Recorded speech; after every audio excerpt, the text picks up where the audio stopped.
గాయత్రి ప్రేమ గురించి చెప్పడంతో మాధవ్తో పెళ్లి చేసిన పెళ్లికొడుకు మహాలక్ష్మి. అసలు ఇదంతా ఎలా జరిగిందనేది వీడియోని స్కిప్ చేయకుండా చివరి వరకు చూడండి. పొదరిల్లు రేపటి ఎపిసోడ్స్లో ఏం జరగబోతుందో ముందుగా తెలుసుకోవాలి అనుకుంటే వీడియోని లైక్ చేసి ఛానల్ని సబ్స్క్రైబ్ చేసుకుని పక్కనే ఉన్న బెల్ సింబల్లో ఆల్ పై క్లిక్ చేయండి.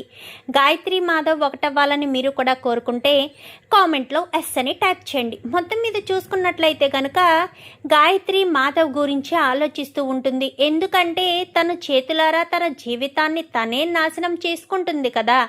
ధైర్యం చేసి ఒక అడుగు ముందుకేస్తే మాధవ్ని పెళ్లి చేసుకుని ఈ పాటికే సంతోషంగా ఉండేది గాయత్రి అయితే.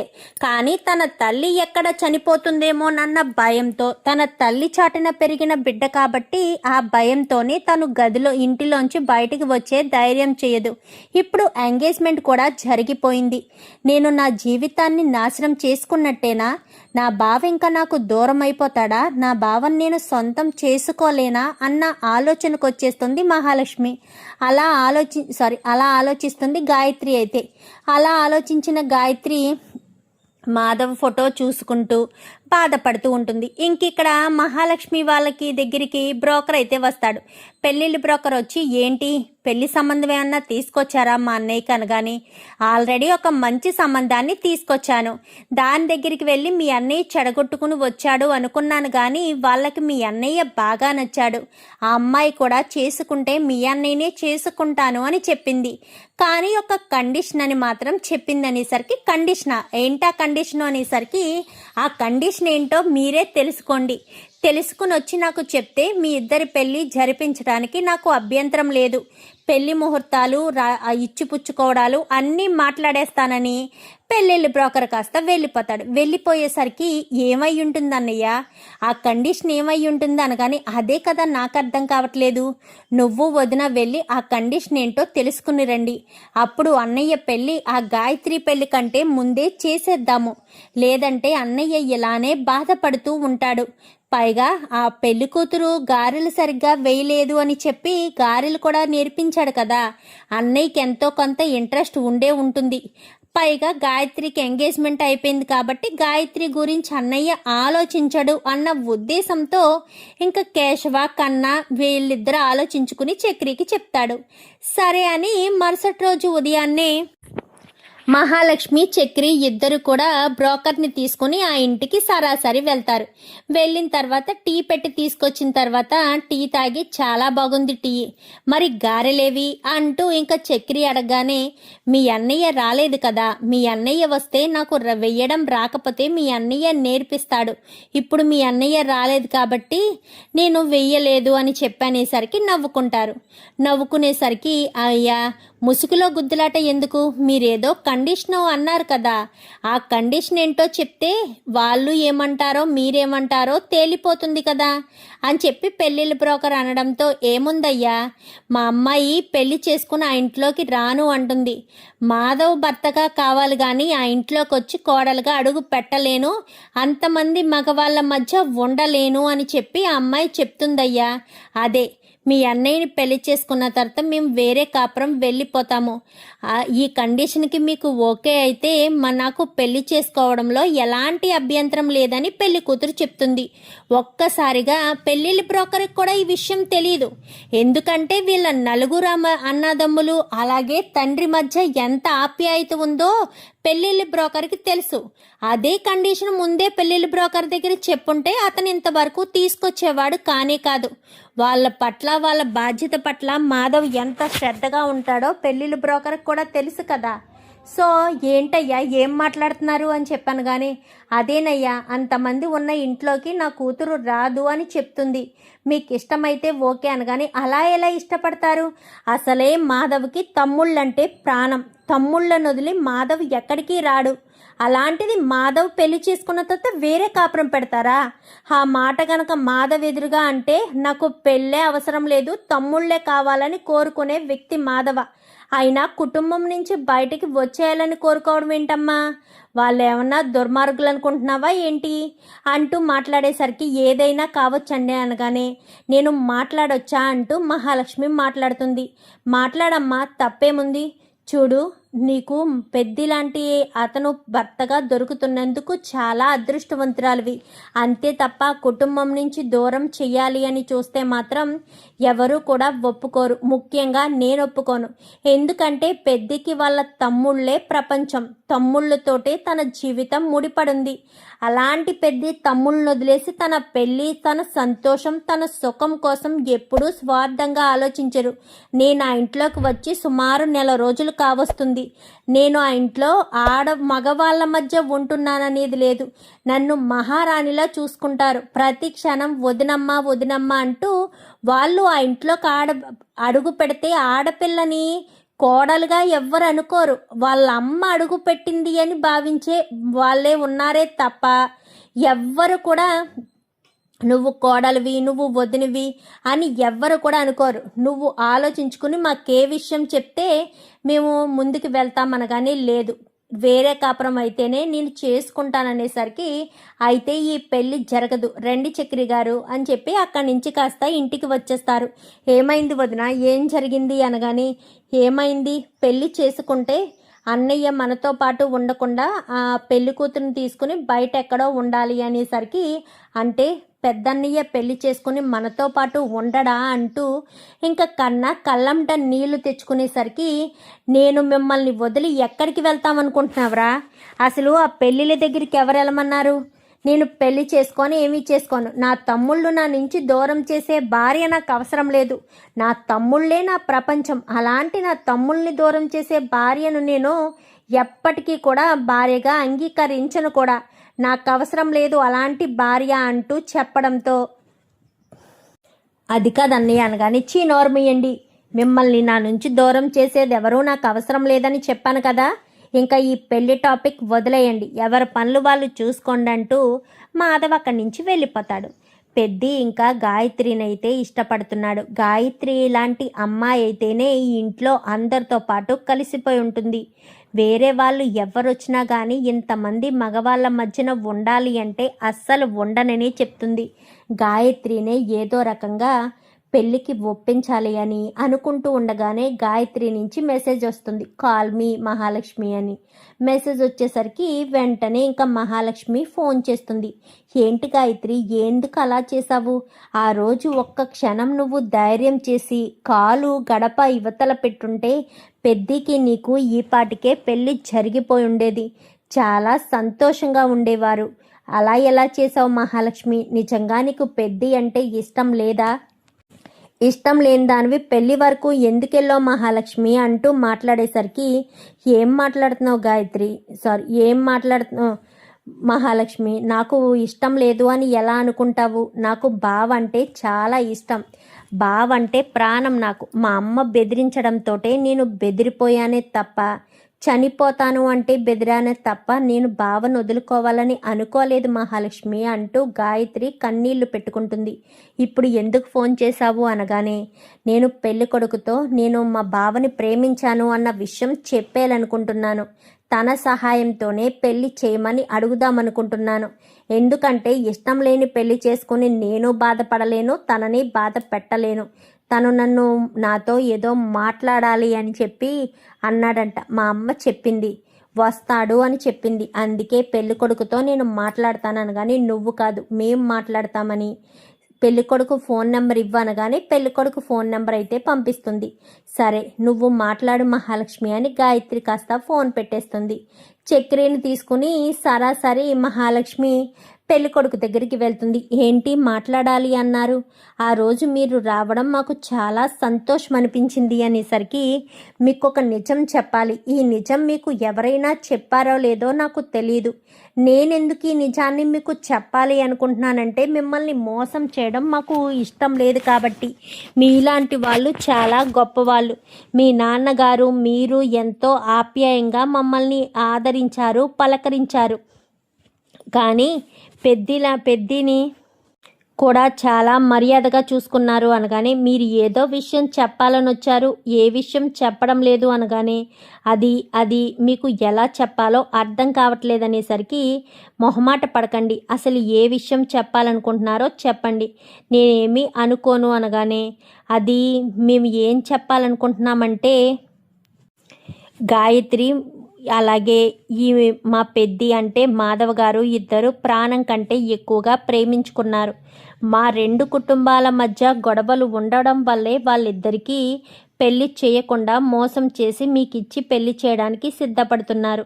మీరు కొంచెం పెద్ద మనసు చేసుకుని వాళ్ళిద్దరికీ పెళ్లి చేస్తారు అన్న ఒకే ఒక్క కారణం చేత మీకు ఈ విషయం చెప్తున్నాను అనేసరికి ఒక్కసారిగా షాక్ అయిపోతాడు పెళ్ళికొడుకైతే. ఏం మాట్లాడుతున్నారు అనగానే, అవును నిజమే చెప్తున్నాను. నిజానికి మా గాయత్రికి మిమ్మల్ని పెళ్లి చేసుకోవడం ఇష్టం లేదు.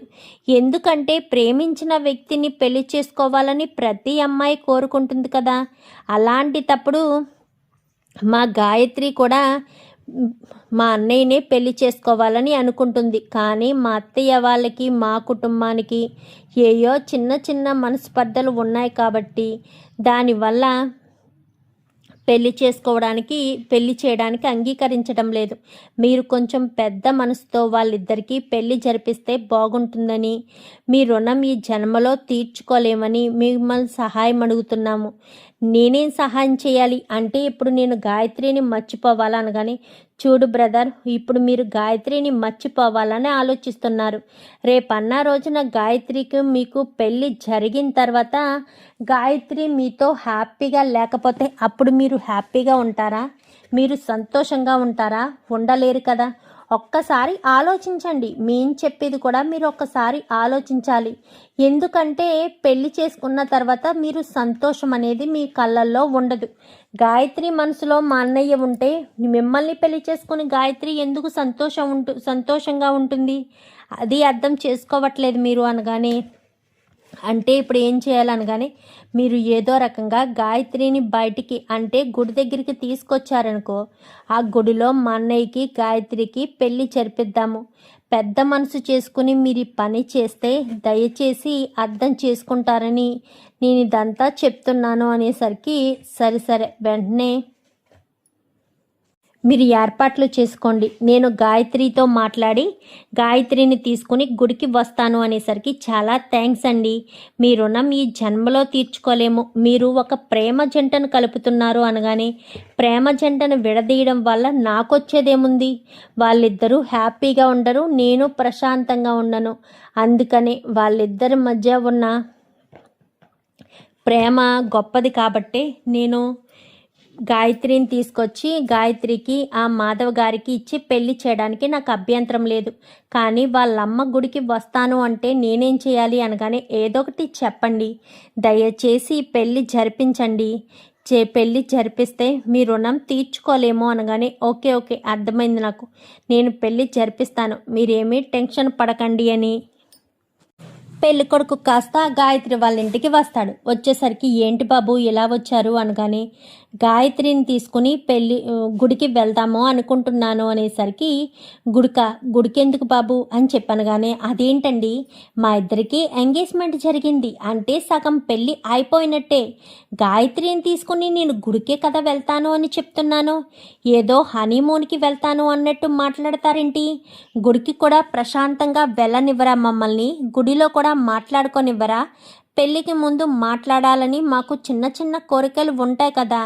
పెళ్ళి ఏమో రేపే చేసేస్తారు. ఇంకా నాకు సమయం ఉన్నది ఒక్కరోజే కదా, అందుకోసమని అని చెప్పనేసరికి, అది కాదు బాబు అని చెప్పాను. కానీ ఏంటి మీ మీద మీ అమ్మాయిని బయటికి పంపించడం కష్టమా ఏంటి? నా మీద ఏదైనా అవమానమా అనుమానమా చెప్పండి అని చెప్పాను. కానీ అదేమీ లేదు బాబు, తీసుకువెళ్ళండి.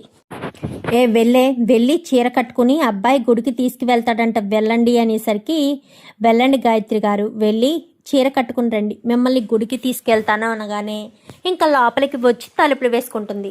ఇంకా మహాలక్ష్మి ఫోన్ చేస్తుంది అప్పుడే గాయత్రికి. ఫోన్ చేయడంతో, నేను పెళ్ళికొడుకుతో అంతా మాట్లాడాను, నువ్వు పెళ్ళికొడుకుతో కలిసి గుడికి వచ్చేసాయి. ఇక్కడ గుడిలో నీకు పెద్దికి పెళ్లి చేయడానికి మేము అన్ని ఏర్పాట్లు చేశాము. పెద్దికి నీకు పెళ్లి జరుగుతుంది, ఆ పెళ్ళికొడుకు సహాయంతోనే చేస్తున్నాము.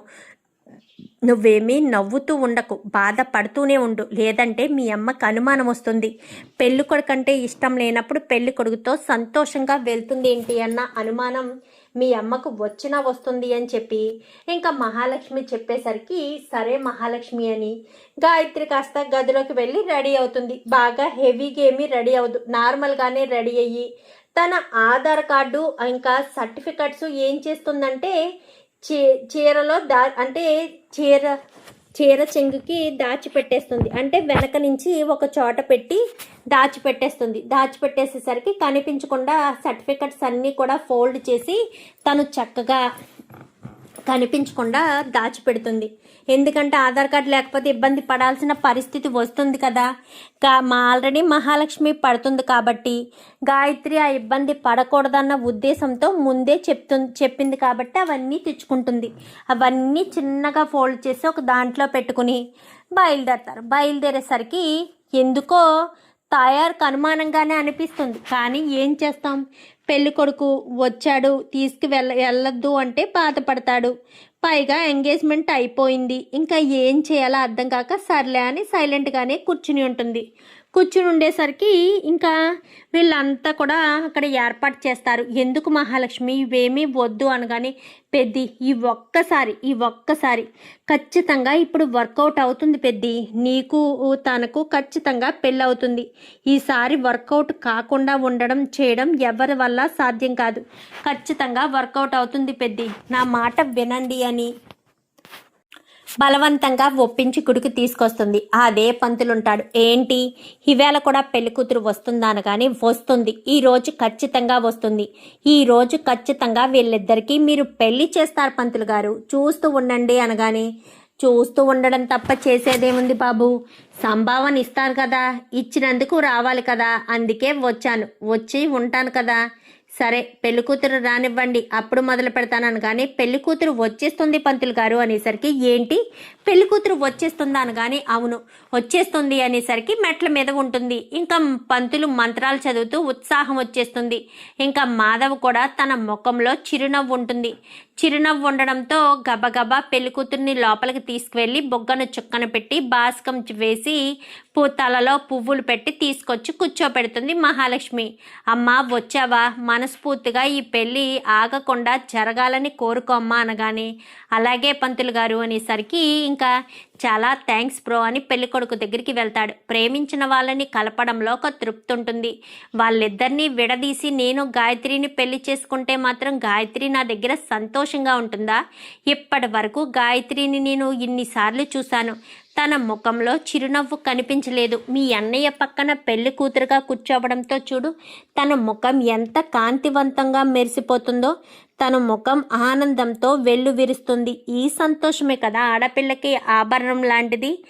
నాతో ఉన్న సంతోషంగా లేని అమ్మాయిని నేను బాధ పెట్టలేను. అందుకే మీకు సహాయం చేస్తే మంచి అమ్మాయి నాకు భారీగా వస్తుందనే నమ్మకంతో సహాయం చేస్తున్నాను అంటూ ఇంకా పెళ్లి కొడుకు చెప్పేసేసరికి చాలా సంతోషంగా పెళ్లిపేటల మీద ఒకరి ముఖాలు ఒకరు చూసుకుంటారు. గాయత్రి ఇటు మాధవ్ అయితే ఏంటి ఈసారి కూడా రాననుకున్నావా బావా అని చెప్పాను, కానీ రాను అనుకోవడానికి నీ ఇష్టపూర్వకంగా ఏమీ రాకుండా లేవు కదే, నీకున్న ప్రాబ్లమ్స్ నీకుంటాయి. మీ అమ్మాయి పెద్ద ప్రాబ్లం అని నాకు తెలుసు. బహుశా నువ్వు బయలుదేరే సమయానికి మీ అమ్మ అక్కడ ఉండి ఉండొచ్చు. ఆ ఉద్దేశంతోనే నువ్వు రాను ఇష్టం లేదు అని చెప్పుండొచ్చు. నేను అర్థం చేసుకోగలను గాయత్రి, నీ బాధ నాకు తెలియదా, నీ మనసు నాకు తెలియదా? మన ప్రేమ ఏమన్నా నిన్న మొన్న మొదలైందా ఏంటి? గత 15 సంవత్సరాల నుంచి మన ప్రేమ కొనసాగుతూనే ఉంది. మరి అలాంటి తప్పుడు నిన్ను నేను ఎందుకు తప్పు పడతాను గాయత్రి, నిన్ను తప్పు పట్టను అని చెప్పి మాధవ్ అంటాడు. బాబు బెల్లం జీలకర్ర పెట్టుకో బాబు అని చెప్పాను, కానీ ఇద్దరి చేతికి బెల్లం జీలకర్ర పెట్టి ఇద్దరు ఒకళ్ళ నెత్తి మీద ఒకళ్ళు పెట్టుకుంటారు. పెట్టుకునేసరికి ఇంకా ఈలోపు తాయారు ఇంటి దగ్గర కంగారు పడుతుంది. అప్పటికే అరగంట అయిపోతుంది. పిల్లని తీసుకువెళ్ళి ఇంకా తీసుకురాలేదని కంగారు పడుతూ ఉండగా ఈలోపు పురుషోత్తం వస్తాడు. ఏంటి అని చెప్పాను, కానీ అబ్బాయి వచ్చాడండి, పెళ్లి కొడుకు వచ్చి అమ్మాయిని తీసుకువెళ్తాను అని గుడికి తీసుకువెళ్ళాడు. వెళ్ళి అరగంట పైన అవుతుంది, ఇంకా రాలేదు అనగాని వెళ్ళింది అబ్బాయితేనే కదా, నువ్వేం కంగారు పడకు, నేను చూస్తాలే అని చెప్పి పురుషోత్తం కాస్త వెళ్తాడు. ఇంకిక్కడ బెల్లం జీలకర్ర అయిపోయిన తర్వాత బాబు మనస్ఫూర్తిగా తలుచుకుని మాంగళ్య ధారణ కానివ్వు అంటూ చెవులో మంత్రాలు చెప్తూ ఉంటే కూర్చుని మాంగళ్య ధారణ కానిస్తాడు. మాంగళ్య ధారణ కానించేసరికి ఇంకా మీ ఇద్దరికి పెళ్లి జరిగిపోయింది బాబు. ఆ కొంగుముళ్ళు ఇలా ఇవ్వండి, కొంగుముడి వేస్తాను అని వాళ్ళిద్దరు చెంగులు తీసుకుని కొంగుముడి వేస్తాడు. కొంగుముడి వేసేసరికి ఇంకా అక్కడ అగ్నిని పెట్టడంతో అగ్ని చుట్టూ ఏడు అడుగులు వేయండి అనగానే ఏడు అడుగులు వేస్తారు.